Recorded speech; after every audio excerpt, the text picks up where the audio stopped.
Sini bang. Ini kawannya Bang Edi Sumarwan ya Bang? Bang Edi kalau nggak diproses gimana Pak? Abang tutup nggak Bang Edi Sumarwan? Bang.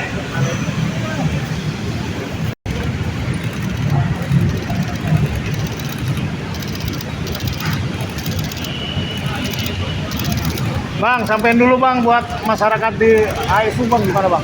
Ada yang mau disampaikan Bang? Emang bener jaksa itu Bang? Bang, diperes-peres jaksa Bang?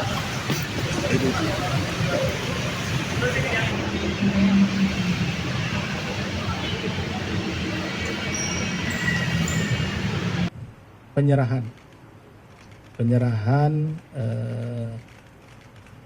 orang yang dan juga barang bukti yang kami tangkap ya, dalam konteks tertangkap tangan gitu ya. Kemudian kami komunikasikan dengan kolega kami di Kejaksaan Agung dan ternyata di sana sudah memang terhadap orang-orang tersebut sudah jadi tersangka dan sudah terbit surat perintah penyidikannya. Untuk kelanjutannya, penyidikannya tentunya nanti akan dilanjutkan di Kejaksaan Agung. Ini tentunya dalam rangka sinergisitas penanganan tindak pidana korupsi antara aparat penegak hukum, dalam hal ini KPK dengan Kejaksaan Agung. Demikian mungkin yang bisa kami sampaikan. Terima kasih. Assalamualaikum warahmatullahi wabarakatuh. Baik, terima kasih. Yang saya hormati Pak PLT Direktur Penyidikan Komisi Pemberantasan Korupsi. Yang saya hormati rekan-rekan hadir di belakang kami, Direktur Penyidik KPK, Direktur Penyidikan Kejaksaan Agung Republik Indonesia, Pak Kapus Penkum, dan rekan-rekan sekalian media yang saya hormati juga. Puji syukur kepada Tuhan Yang Maha Kuasa, pada malam hari ini kami atas kerjasama dan sinergitas yang disampaikan Pak PLT Dirdik KPK tadi menerima dua terduga ya yang melakukan dugaan tindak pidana. Namun demikian kami masih perlu proses pendalaman. Yang saat ini pun kami sudah di Kejaksaan menerbitkan SPD ya, terhadap informasi dugaan tersebut, sehingga dari kerjasama ini penyerahan terhadap dua terduga ini besok kita akan tindak lanjuti di Kejaksaan Agung di Gedung Bundar, sehingga malam ini karena waktu juga sudah larut dan kondisi kita sudah sama-sama terutama yang diamankan tadi sudah cukup lelah, sehingga kami mohon waktu untuk memberikan penjelasan besok lebih lanjut di Kejaksaan Agung. Terima kasih. Wabillahi taufiq wal hidayah. Wassalamualaikum warahmatullahi wabarakatuh. Dari Selmi Banten Pak, jaksa siapa saja ditangkap dari Kejari apa Kejati? Inisial boleh? Sampai sejauh ini kami belum bisa menjelaskan secara konkret. Kalau yang diterbitkan SPD tersebut, mungkin besok bisa dijelaskan oleh teman saya, Pak Kapus Penkum Kejaksaan Agung. Besok pagi.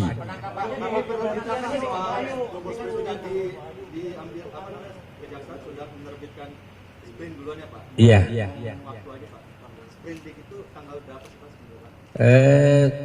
Kalau tidak salah tanggal 17 Desember 2025. Karena ini prosesnya panjang. Kita sebenarnya tidak tahu ada OTT KPK. Tapi kita sudah lebih awal menerbiti pada tanggal 17 Desember 2025 ini. Pak, yang untuk warga negara aslinya sendiri apakah diproses hukum juga? Justru itu besok kita akan lihat di pengembangannya di Gedung Bundar. Jadi malam ini baru sifatnya kami secara seremonial menerima apa yang disampaikan kepada kami atas kerjasama dan sinergitas tadi sama aparat penegak hukum, maka kami terima dan kami mengucapkan terima kasih kepada teman-teman dari Komisi Pemberantasan Korupsi atas kerjasama ini telah mempercayakan kepada kami untuk menindaklanjutinya. untuk memastikan saja, ini kan kasusnya sempat ditangani jam Intel, bahkan ujungnya itu hanya di sanksi disiplin. Apakah ada garansi dari kejaksaan untuk menuntaskan kasus ini? Artinya kan ini kan bukan hanya terjadi di Banten, ada juga nanti di Bekasi, ada juga di Kalsel yang sama-sama dengan, kalau bagi mungkin ini bagi institusi ini merupakan hat-trick air mata bagi Gedung Bundar, karena ini menyangkut korps. Jadi ada garansinya, jaminan bahwa penuntasan kasus ini tidak lagi hanya sanksi disiplin. Bisa disampaikan di kita. Begini, tugas dan fungsi bidang intelijen itu sifatnya supporting system. Di sana hanya mengenal kegiatan full data full bucket, bukan menyangkut materi perkara. Nah, ini perlu dipahami nih teman-teman sekalian. Jadi kalau yang menyangkut penanganan teknis perkara itu, Pidum maupun Bitsus ada. Bitsus mengenai perkara tindak pidana khusus, yaitu antara lain tindak pidana korupsi. Pidum khusus menangani perkara tindak pidana umum. Jadi kalau bicara di intelijen melakukan penanganan perkara itu tidak ada. Nah, ujungnya soal jaksanya juga mengembalikan uang, tapi hanya disiplin kan bahwa APH menerima sesuatu saja tidak dibenarkan dalam hukum maupun KUHAP maupun tipikor itu kan, lantas hanya disiplin itu bagaimana pertimbangan dan rasa keadilan dari para pihak, makanya orang Koreanya melapor gimana? Itulah besok mau diungkap. Kalau malam ini sudah diperiksa lanjutannya, karena ini sudah larut malam ini, yang bersangkutan pun baru diserahkan. Besok baru menjadi terang dan benderang perkaranya. Bagaimana kasus posisi sesungguhnya? Yakin dan percayalah bahwa ini kita akan transparansi, ya, independen, objektif dalam penegakan hukum ini. Ya minimal kan ada kepastian, itu yang kita butuhkan. Insya Allah. Dari 3 kasus itu kan kalau digembreng nilainya mungkin sama seperti 3 triliun yang disampaikan waktu itu nilainya sama, karena ini peristiwa pemberantasan korupsi jauh berdampak pada masa depan. Ada garansi itu saja yang bisa minta publik dengar dari bapak-bapak ini. Terima kasih. Gimana Pak? Sampai sejauh ini malam ini kami baru sampai begitu yang saya sampaikan. Tidak bisa lebih, besok pagi bisa Bapak Ibu sekalian datang ke Kejaksaan Agung. Jadi kita pun belum bisa menjabarkan secara transparan apa, tapi kami janji bahwa kami akan menangani perkara ini secara transparan, akuntabel, dan objektif. Pak izinkan, Oke. dua orang yang dimaksud ini yang diserahkan ini apakah jaksa di Kejati Banten Pak? Salah satunya, kita sendiri juga sudah menetapkan tersangka. Ada 3 kalau tidak salah, 2. Nah, jadi ini bagian rangkaian itulah kira-kira. Yang satu lagi Pasal pencari 55-nya. hal. Satu lagi penasihat hukum atau gimana Pak? Penegasan aja latar belakang 2 orang itu. Nantilah kita lihat besok pagi ya.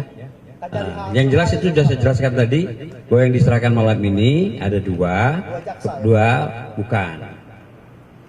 Yang di sana sudah kita tangani juga 2 tersangka. Jadi jumlahnya kurang lebih 4 lah. Ya, oke. Terima kasih teman-teman ya.